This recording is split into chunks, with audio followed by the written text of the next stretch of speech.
Good afternoon, everyone. Thanks for joining us today on our Business Central webinar. My name's Gina Honer, and I'm a senior consultant here with True North Dynamics. Happy to be able to show you some really cool features about Business Central today. Before we get started, let me go over a couple housekeeping items.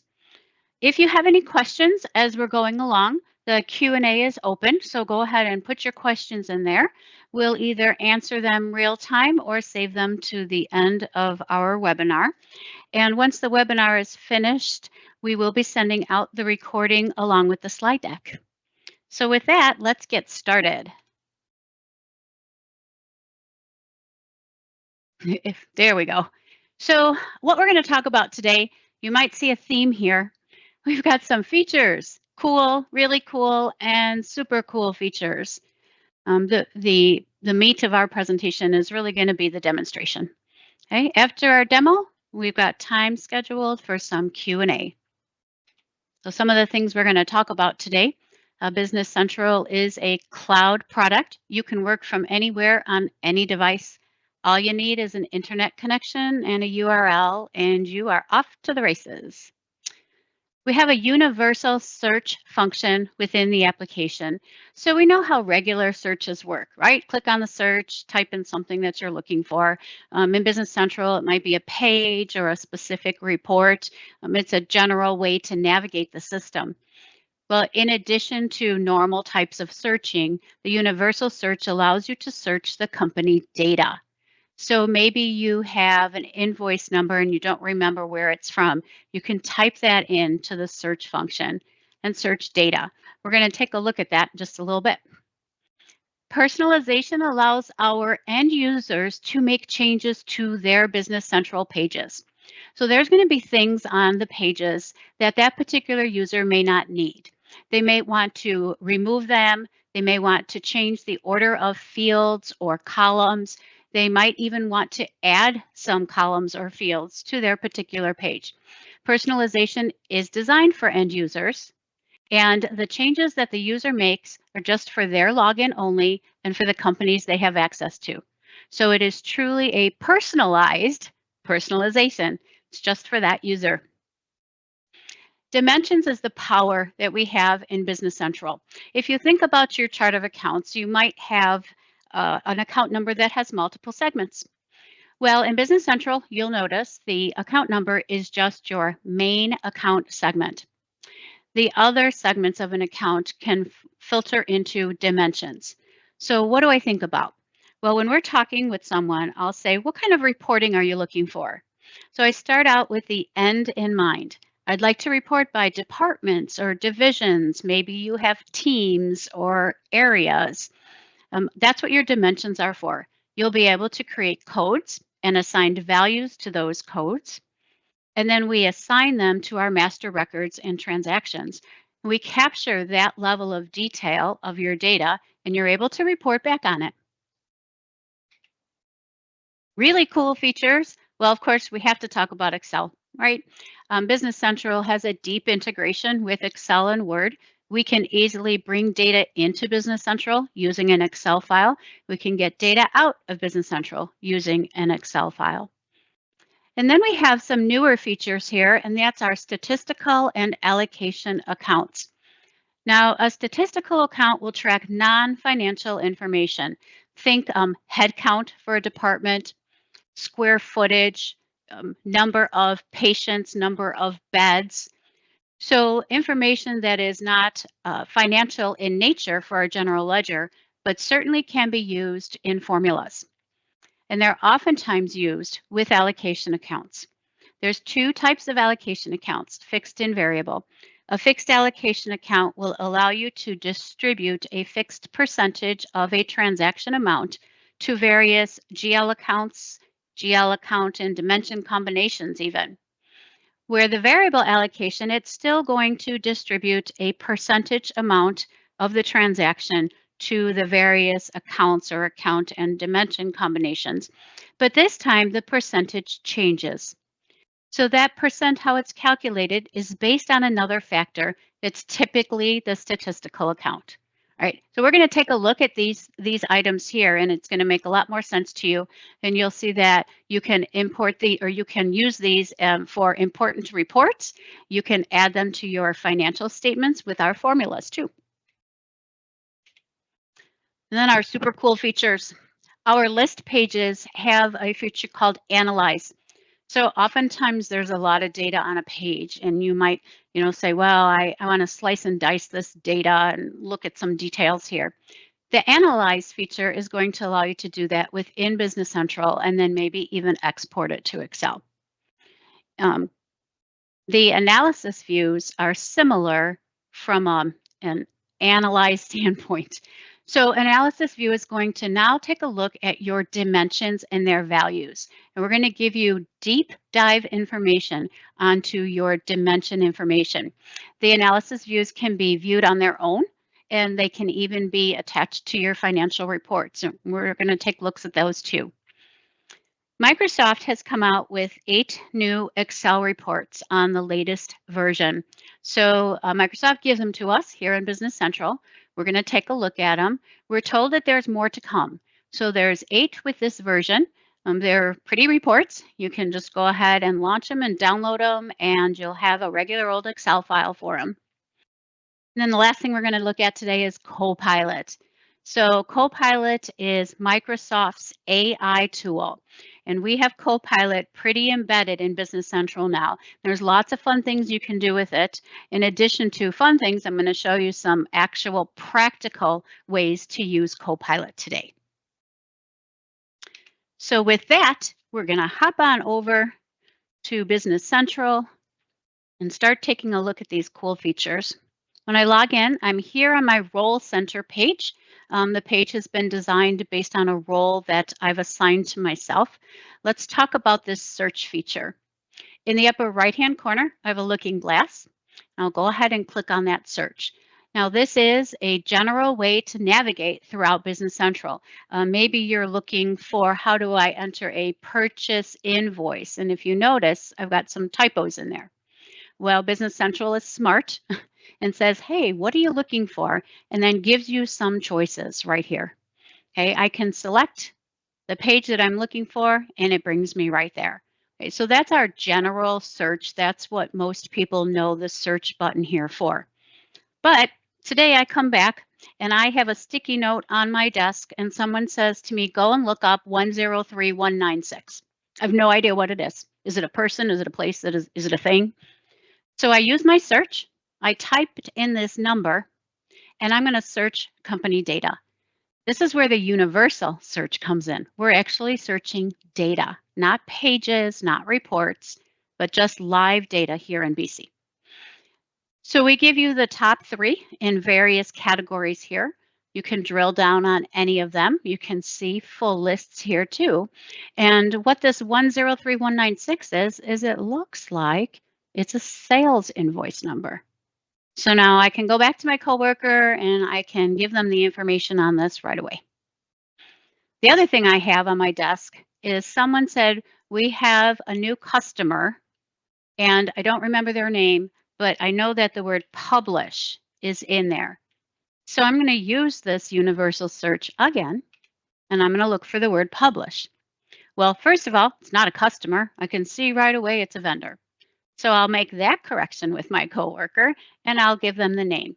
So not only am I looking for numbers, I can do that. I can look for alpha characters. I can even look for a combination, like with an invoice number with a PS in front of it. So the enhancement of our search to include company data is a welcome addition to Business Central.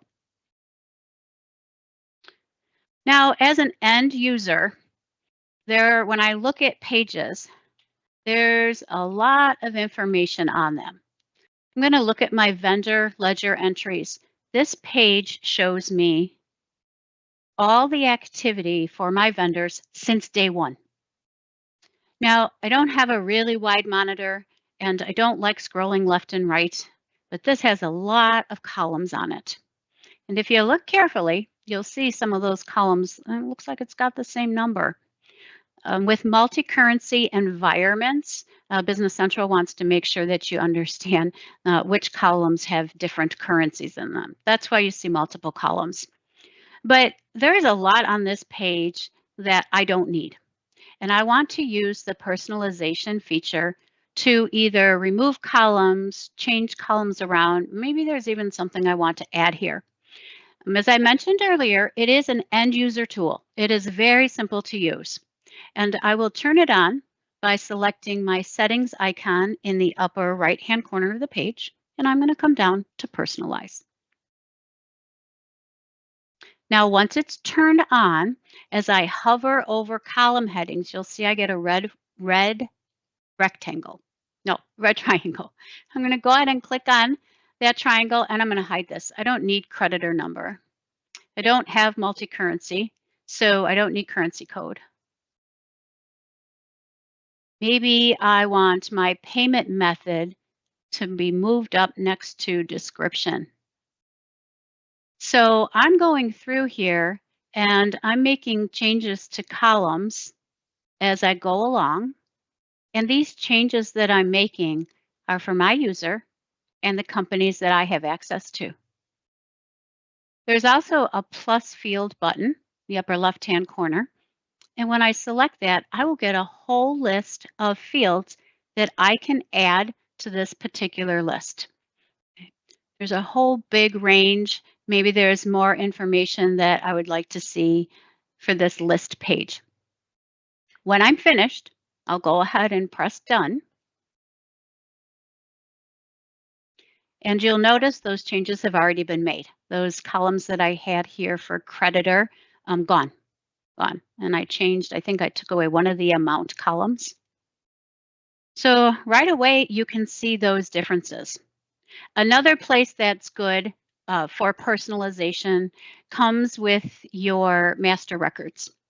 So here's my list of customers. Remember, it's a demo company. And I have some big spaces here, which make me crazy, by the way. So if I don't want these columns, I would take them out. But maybe I do want to keep them, but I can move them to the end of the line. So I encourage users, personalize your pages. And when we go through training with our customers, we do this during training. And I tell them, do it right now. Okay? And then you'll have it all set up for you when you are ready to go live. Now let's talk about our dimensions. Okay, so dimensions are the power behind your financial system here. And when you're thinking about it, you'll think, what do I want to report? So I usually say to people, start with the end in mind. What types of reports do you want out of Business Central? What kind of data do you want? So we have all kinds of dimension codes set up here. We use this company for demos, so we're not using these codes all the time. And the codes that we don't want to use, we just block them and turn them off. So one of the codes is I want to track areas. And when I set up that code, then I have to tell Business Central what areas do I want to track. So I go ahead and I define those specific areas that I want to track. Notice some items are bold and black. We've got totals in our list of dimension values. When you have totals, you want to use numbers for your codes so that when you put in the formula, you can put in a range of those codes. You don't have to use codes or you don't have to use numbers. If you're not putting any totaling, it's whatever you want, numbers, letters, even a combination, alphanumeric values. Maybe I want to track departments. So let's see what my departments are. Now these are alpha characters. I have 4 departments in my company, and these are the 4 that I want to track. So what happens with these dimensions? Well, once we have them laid out, they will lend themselves to being used for customer data, vendor data, sales, purchases, inventory, jobs, individual items, all kinds of places depending on what their purpose is. So I know for my customers, I need to assign an area and a client group. If I go ahead and I pre-assign the values to the customer's master record, when I have a transaction for that customer, those values will automatically default for me. So I'm going to look here for Alpine Ski House. And I see that I have the dimension code of area and a value of 310, client group, and the value is small. Now there's a column here that says value posting. When it's blank, you don't have to use the value. You can change the value at the time of data entry. You can pretty much do whatever you want. If the value at posting says code mandatory, that means for this particular dimension code of area, a code is mandatory. Doesn't have to be 310. You can change it, but it cannot be blank. And then if you have same code, well, that means mandatory and you can't change it. And no code, maybe you were using this code for a while and you've paused it or put it on hold, and you don't want to remove it from the customer's record. So you can just say no code, we're not going to use this at all. So value posting is going to help you, again, with your default type of entries. Now, once I've assigned these, what am I going to do with them? All right, I have a transaction here. I have a sales invoice for my Alpine Ski House. Now, once I enter the customer's name, those dimensions will default for me under invoice and dimensions. And here I have three dimensions. Notice area and client group, those were assigned to our customer record. And then we also have department here. So the department is signed in another area. If I wanted to, I could just delete this. I'm not tracking departments. When I enter my line item, all the way over on the right side, I've got my customer group code and my area code. This is defaulting from my customer's record. Now, maybe you say, shoot, I did want a department on here. Okay, so that department was there because I had it on the line item when I created the transaction.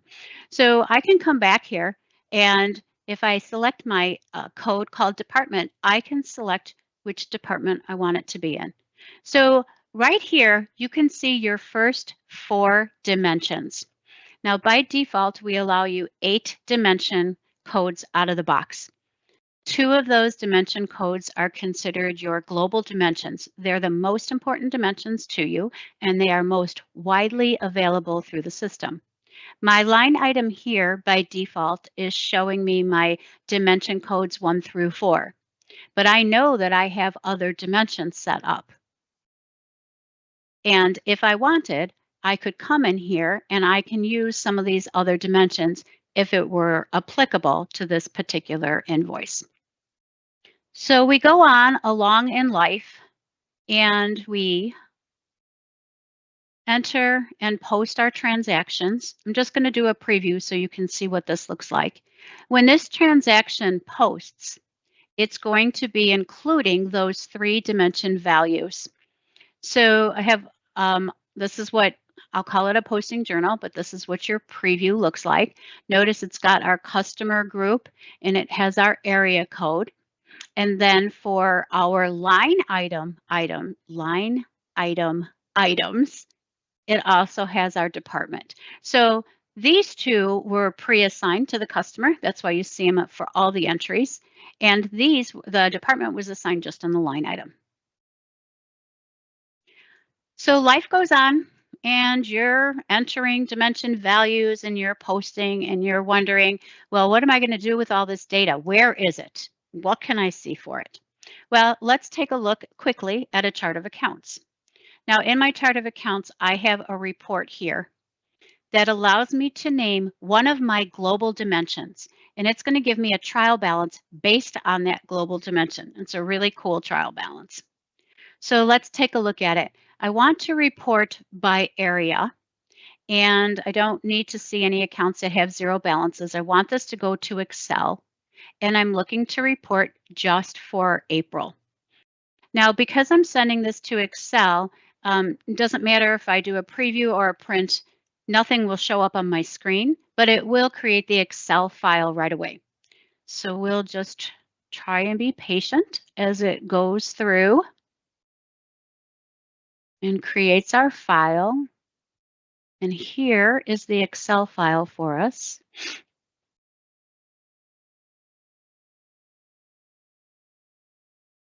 So I can just go ahead and resize my columns.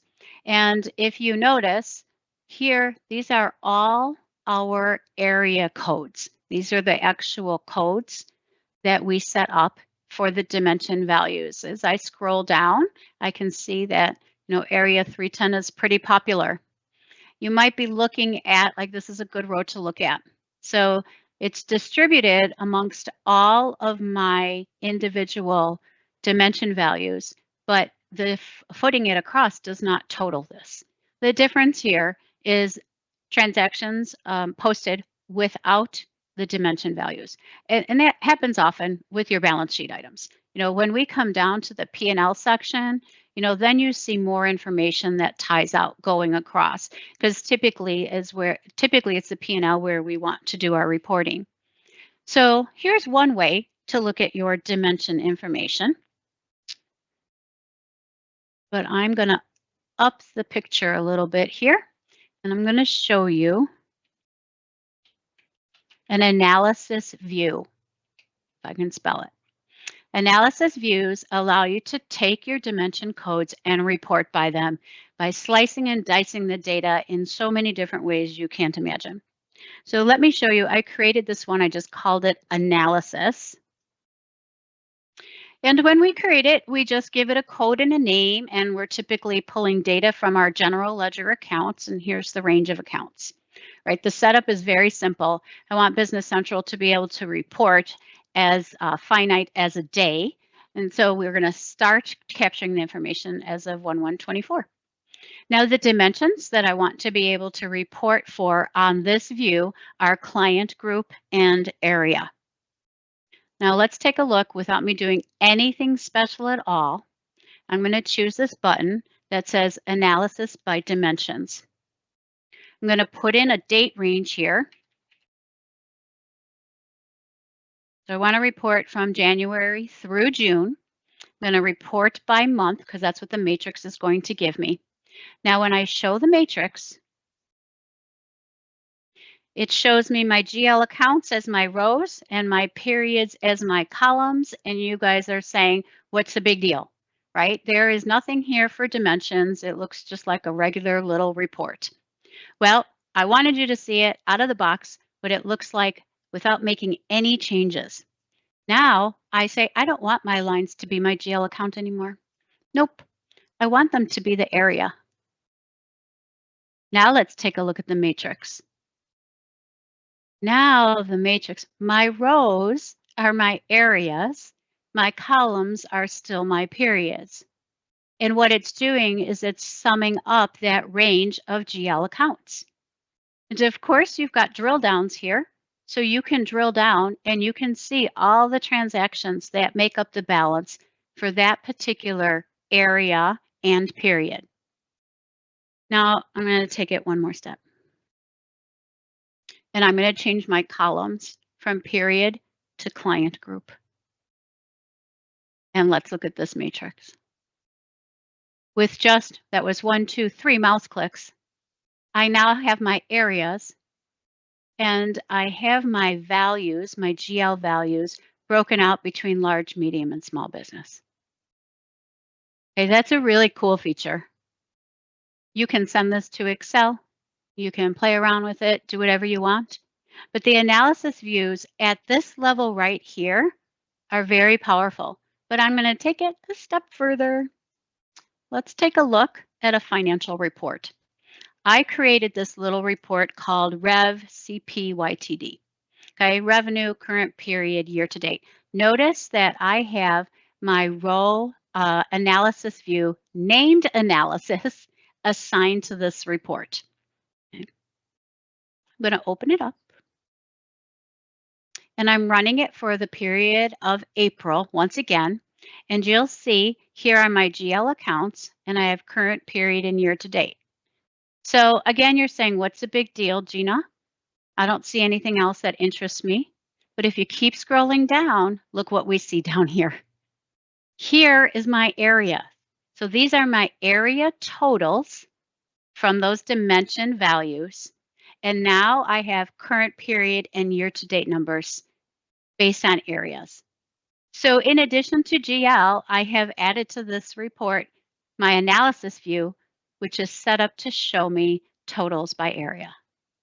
Okay, so I can hear you guys clapping all the way over here because you're so excited about this. So we're going to continue on with more cool things. I'm going to open up my chart of accounts. So I'm looking over my chart of accounts and I see some descriptions that I don't like. Goodwill's in all caps. I go down, building is abbreviated. So I'm scrolling through and there's some housekeeping, some cleanup I want to do here. I can go ahead and open up each individual account card, make that change, go to the next one, go to the next one, go to the next one. That is certainly not an efficient way for me to make the change. So I want Excel to help me here with my changes. In the upper right-hand corner, I have an icon. It's called a share icon. Now, first, you can open this in Excel. Now, opening in Excel is just a flat file. It's just sending the report to Excel. And it is the columns that you see right here on the page. But we've got something way more powerful, and it's called Edit in Excel. So I'm going to launch Edit in Excel. What Business Central is going to do is create an Excel file for us. And as it opens, it will create a connection between Business Central and Excel. And the connection is going to be right here on the right side of this Excel page. And in just a minute, you're going to see your chart of accounts show up here. Now, in its simplest form, I can come in here and change information in these columns and publish it back to BC. Now, we're not going to let you change columns that are read-only. For example, where is that balance column? So I have a balance column here. If I try to change the balance of the account, when I publish this back to Business Central, I get a message telling me that read-only fields will revert back. So don't worry, you can't break anything. So I'm going to come right here and I'm just going to change this to Goodwill. And I'm going to change this to building. And I can come on down and just continue with any type of changes that need to be made. If I've got the wrong statement type assigned to it, category, etc. When I'm finished with my changes, I just need to click this Publish button in the lower right-hand corner. And you'll see Business Central will publish. And it tells me now my workbook has been updated and it's successful. I'm going to close this file, and I don't need to save it. And you say, it didn't change. Well, F5 on my keyboard is a shortcut for a soft refresh. And if that didn't work, then I can always do the refresh from my address bar. But now my change is made. Granted, this was simple, right? But we have gone through and we have made dramatic changes to descriptions in charts of accounts. And Edit in Excel is a really nice way to do it. So you say, okay, Gina, that's all right, but how cool is something else that I'm going to show you? So every couple weeks or so, I have these huge journal entries, and I come in here and I enter my journal entry and I review it and I post it and I move on. And it's getting really old having to enter, even a 10-line entry, but my entries are usually bigger. So we can use Edit in Excel to populate your general journal. You can complete your entry in an Excel file and publish it right back here. So what I have here, it's an actual complete entry. Okay, it's just here. And it is, what's it doing? It's debiting a couple accounts and then it's crediting accrued expense account. What I like to do if I'm going to use Edit in Excel for general journals is I typically will put in the first line of the entry, just so that when I look at Excel, I know which fields I need to pay attention to. So from here, I'm going to go ahead and click that share icon again, and I'm going to edit in Excel.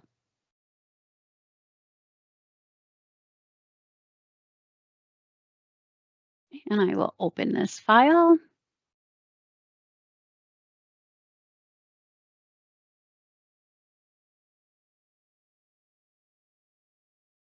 And now my 3 lines are going to show here. Now, what you have is the information from your general journal page, but as I scroll along here, I have so many columns, right?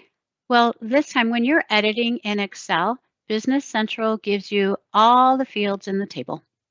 This is way more than I need for any one little journal entry, even if it's 1,000 lines. Okay. So a couple things that I can do here. First of all, if you entering large journal entries is a regular process, you can save this file and reuse it over and over again. If you're going to do that, then we want to design it and we want to change the columns around so that the data entry becomes most efficient for you. So how do we do that? Over on our data connector, there's a little button in the lower right side that says Design. So I'm going to press that button and I am going to edit the design here. At the bottom are the fields or the columns that you see in front of you. If there's a column that you don't need, you can remove it. For example, this VAT reporting date, this is the tax date column. I don't need that. I can select it here and I can remove it. I don't need the incoming document number or the next two columns maybe. I can hold my Shift key, just basic Windows commands here, and remove those. Now, I do have a whole lot of columns next that I really don't need here. And some people will just go ahead and remove them. So I can remove them, but I'm also going to take my account number and I want to move it up because I know I need this account number. So I'm going to move it before account type and along I'm going to move with the description because I just want to see it that way. My amount is coming up also. So how about if we move that up next to description? So really now what I have are the columns in the order that is going to be most efficient for me for data entry. Your next step is to press this update button. And I'll go ahead and continue. If you look carefully, you'll see now we've got the columns in the order that I need them. I could go ahead and save this, right? Not quite finished yet though. I'll press this button that says done. But Business Central says you can't enter your data yet because the publish button is disabled. What we need to do before we enter our data is refresh. So I'm going to refresh. If anything had changed in Business Central, then you would see new information here. Now my file would be ready to be saved. The next time you open this file, if you're saving any of our edit in Excel files, the first thing you want to do is refresh them. Don't start deleting and entering your data right away. You need to refresh. It has to make that connection with what is already sitting in the journal waiting to be posted and what you need to do. Okay, it's got to do that between BC and Excel. So I have my entry here now. I can continue on, and if my entry is in another file, I can just do some copy and paste here. I'm going to just cheat and make this really simple. I'm going to copy this and I'm going to paste it down here. Now, a couple things. The document number, if you have separate entries, you can change the document number if you want them to be separated, or you can just keep it all as one giant entry. It depends on what you're entering. Business Central also says, hey, we need line numbers. So when we are importing our general journals, we have a line number. By default, it starts at 10,000 and increments by 10,000. So I usually just go ahead and drag that down. One other little thing about Edit in Excel that you want to be careful of. You're actually making changes in a table, and you want to stay in that table in order to see if you're still in the table. Where's the end column? See that little blue doohickey in the lower right-hand corner of that last cell? If I highlight it, you lose it. So that little blue thing, that tells you you're in your table. The other way you can tell if you're in your table or not is if you don't have the two different colors as you're going on. So Business Central is only going to publish back what's in the table. Okay, let's see what happens. I'm going to go ahead and press this publish button. My publish has been successful. My workbook is updated. I'm going to go ahead and close this. I'm not going to save it, even though I told you guys to save it. And we'll choose F5 on our keyboard and look what we have. We've got 3 more lines. Now that's just a small example of what you can do with your general journals or any type of data entry within Business Central. Maybe you have a purchase invoice that has 100 lines that you have to distribute it to GL accounts. You can do this on a purchase invoice too. So we can be familiar and use Excel to get our data into BC. All right, let's move on and talk about statistical accounts. As I mentioned earlier, statistical accounts maintain non-financial information. They are typically used in formulas. I created one called department headcount. So we give it a number, we give it a name, and you'll see here, and I've entered some transactions, I have a balance of 19. So I have 19 people in my department or in my company. And here are all the transactions that make up that 19 and the specific departments that they are for. So what I'm looking at here is the balance of all my departments. If I need to make a change, if a department, increased or decreased, then I'd come to my statistical accounts journal and enter that information. So a positive number will increase the balance, a negative number will decrease the balance. And because I am tracking headcount by department, department is my dimension. When I enter this transaction, I need to make sure that I assigned that value to a department. That's what I did here when I booked these transactions. Okay. So here, if I look at statistical account balance, this is pretty cool here too. You can look at balance at date. You can look at net change. So there's too much data, too many dates. So here's information for net change between April and May. You can drill down on any of these and it's giving you the information. So I see that I had a quantity of 6. It's a positive number to my sales department. Here is a negative number. So it looks like admin lost 2 people. Okay. So while there is no such thing as posting in the statistical account journal, it's just called register. Okay. In my mind, I'm booking a one-sided journal entry. And when I say that, then all the accountants go in a flurry because you can't have a one-sided journal entry, right? So it's called register, and we're going to keep track of that for you. Now, what are you going to do with this? Well, of course, I created a report for headcount. Let's come to financial reporting again.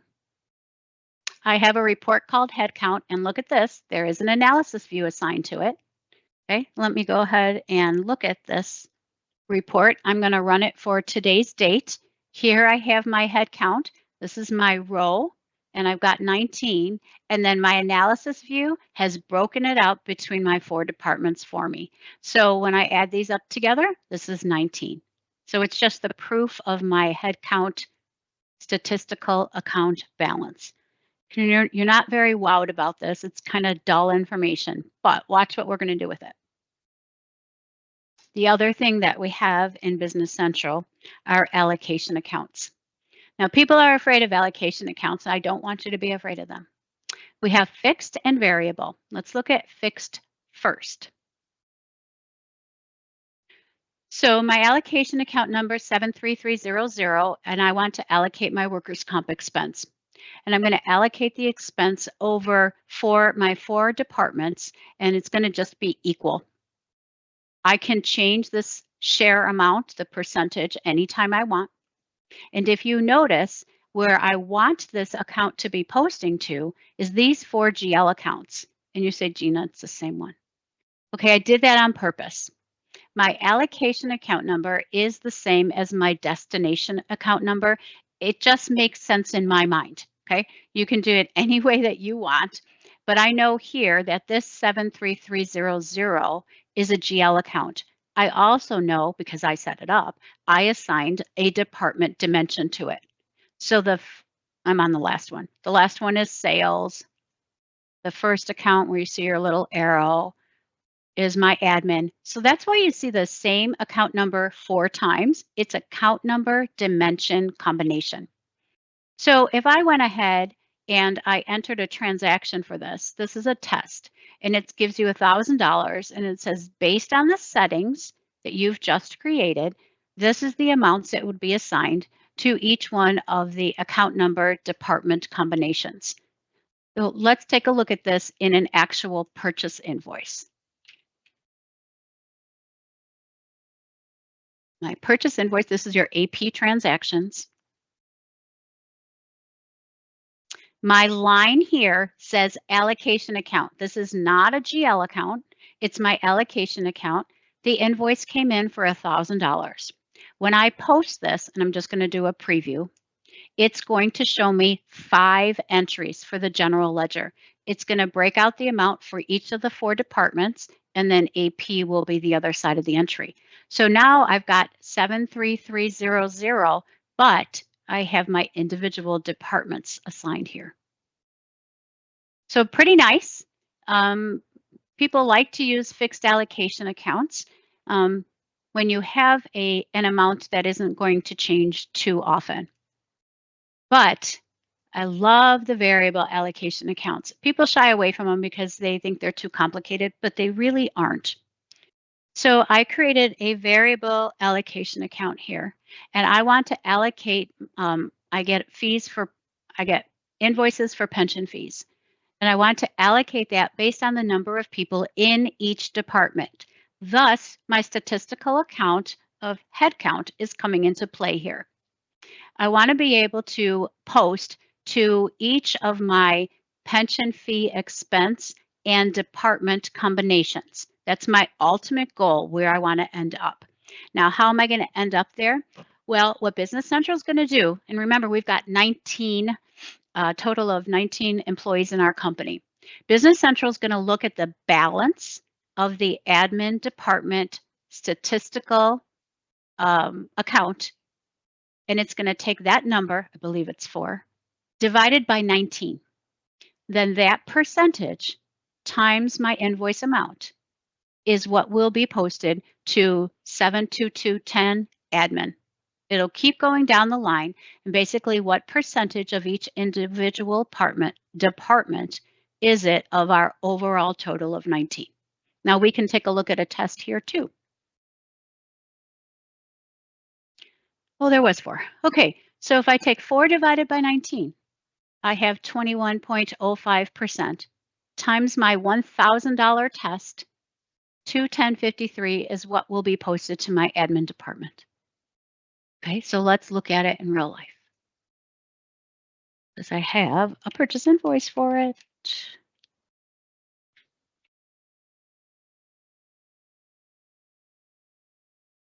Again, my line is allocation account. Okay, that's the key here. I put in my 72210, and I want to make sure that I post to the GL accounts that are assigned to 72210 based on the percentage of headcount. So let's look at my preview. And now I have the individual amounts being assigned to each individual department GL account combination. So when I add somebody to a department, then I know that the distribution will change. So what's the key here for your variable allocation accounts? It's that your distribution account, or typically it is a statistical account, that it's correct, right? So you want to update any of those accounts first before you enter, in this case, your purchase invoice. So don't be afraid of allocation accounts or statistical accounts. They can just give you so much more information and insight into your financial information. Well, I have another super cool feature to show you. I'm going to look at customer ledger entries. Now, similar to vendors, this will be all the activity for my vendors since day 1. And there's a lot of stuff here, right? Well, I would have probably personalized the page, but nevertheless, I want to do some analysis here. So what I'm going to do is I'm going to select this icon here that will put us into analysis mode. Oh, though this wasn't supposed to happen right away. Hold on 1 second, please. Okay. So in analysis mode, it's the same list, right? And I would like to take a look at my transactions based on the document type.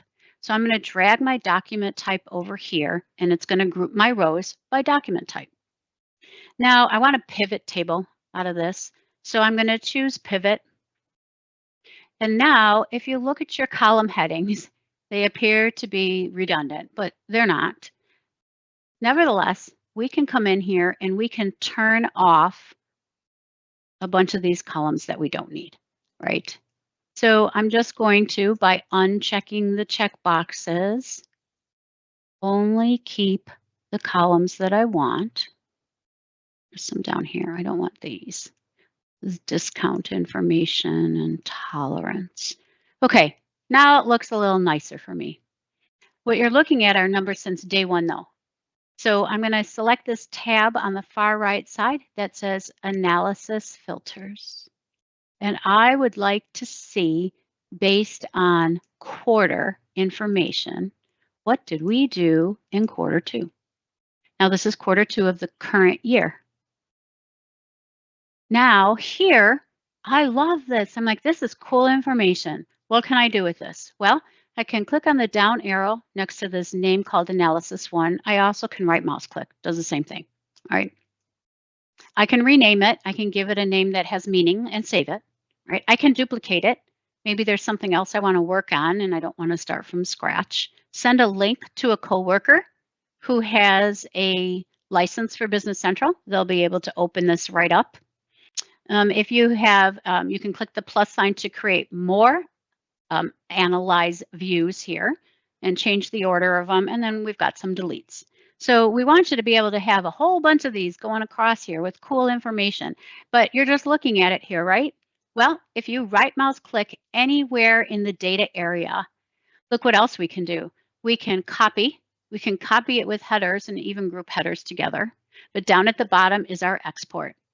So you can export it as a CSV file. You can even export it as an Excel file. You'll see this icon on, I hesitate when I use the word all list pages, but when you see this icon, then you'll know right away that you can do some analysis for that page. To get back to your list, you just click it again.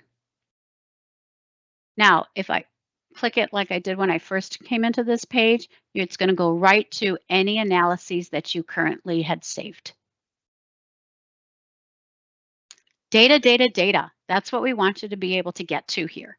Okay, so I'm going to close our customer ledger entries. From our role center here, I have a link that says Excel reports.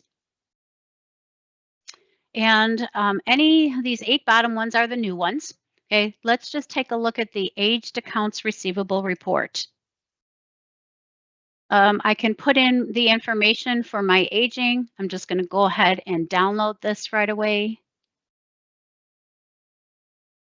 And let's take a look at what we're given here.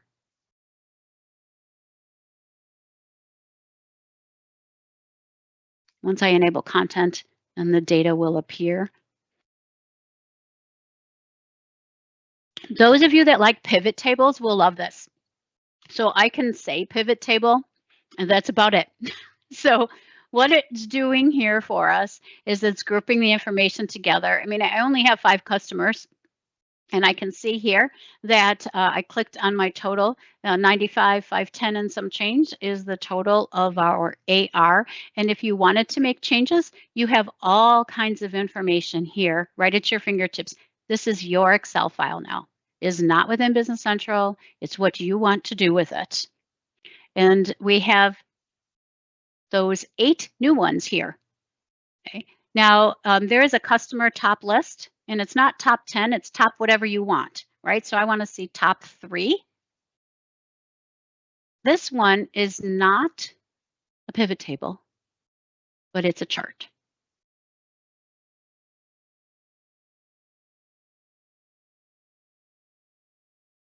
And it's telling me my top 3 customers. Now, mind you, I only have 5. So my top 3 customers is going to show me here. And then it's going to update my chart. Pretty cool. All right. I know you're doing backflips now because you're so excited about how you can get to data here in Business Central. Let me show you one more thing, and that's Copilot. So all I can say is Copilot, Copilot, Copilot, all over the place. I'm going to take a look. I've decided that I'm going to put one of my inventory items in a promotion. And to do that, I want to write some marketing text about it, something really cool that's going to catch people's eyes. Okay, I'm a financial person, so I cannot write cutesy stuff, but Copilot can. So here what we have, look at this. Marketing text. I can draft with Copilot, but if I have attributes assigned to this item, and I do, I can create my draft based on the attributes. So I'm going to select this link. Look at this. Okay, AI in action in Business Central right now. Now, if I was a marketing person, I think I would love, no, as a non-marketing person, I love this. I hope as a marketing person, I would love it too. You can make changes to it. Look at this, tone, format, emphasis. So we're really trying to help you here by using Copilot and giving you something to work with. But I know what you're thinking right now. I'm not going to have an inventory item that I'm putting on sale or on a promotion. Show me something that is more realistic that I can use Copilot for. And what's more realistic than your bank account reconciliation? You can actually use Copilot for it. So exciting. Okay. On the left side of our page here is the bank statement that I imported. On the right side of the page here are the transactions from my bank account here in Business Central. Now, out of the box, Business Central says, okay, let's go ahead and match your lines automatically. And when we do this, BC looks for date and amount, and it will match whatever it finds within your tolerance. So if I say 3 here, that means Business Central will go 3 days forward or 3 days backwards when checking for dates. Okay, so anything bold and green got matched up, but everything didn't get matched. So I don't want to take the glory away yet from Copilot. So I'm going to remove this match here, so no more green. Okay, get ready. Reconcile with Copilot. Now, Copilot's going to do the work for us. If there are some questions, she'll ask you, and you have the option to either accept what's going to be done, or you can delete the line and work on it on your own. So there's 2 questions that she came up with, and I am going to accept the default for all of them. Heck, I can always unmatch them. So I'm going to keep it, and look what she did. So what wasn't matched originally, this deposit. And this deposit is one deposit on my bank statement, but it was made up of 2 deposits here in Business Central. When we match automatically, Business Central cannot do this one-to-many match, but Copilot can. So I see this as a very realistic use of Copilot for Business Central, is let Copilot do the work of matching for you instead of you going one by one or even just trying to match automatically. Okay, guess what? We are out of time. I knew we'd be out of time. So let me hop over back and see if we have any questions pending while we're all together. We have one question for you, Gina. Thank you. On the Role Center, are we able to personalize that to include different objects? Yes, that's another new personalization feature, is you can actually go to the Role Center, select a role, and you can customize the pages there. Then any user who has that role would have those new features or would have those customizations to them. Really nice way to make changes to groups of users. Wonderful. Thank you. We have one more question. Is Copilot included with your license for BC? Woohoo! Yep, it's there. Do you see me? I got my hands in the air. Yeah, it's there. And you know what? The more you play around, and I hate to use the word play around with it because this is work, right? The more you use it and you think about what do I want out of this, the more value you're going to find behind it. So, I mean, it was so quick what I showed you today, but the bank rec is a big one. Perfect. Thank you, Gina. If anyone else has any other questions, please go ahead and submit those. And if we miss your question, you can always email your client success manager. Take a look at our website too for some additional information. And I thank you for being with us today and hope you have a nice rest of the day. Thank you. Thank you, Gina. Thank you.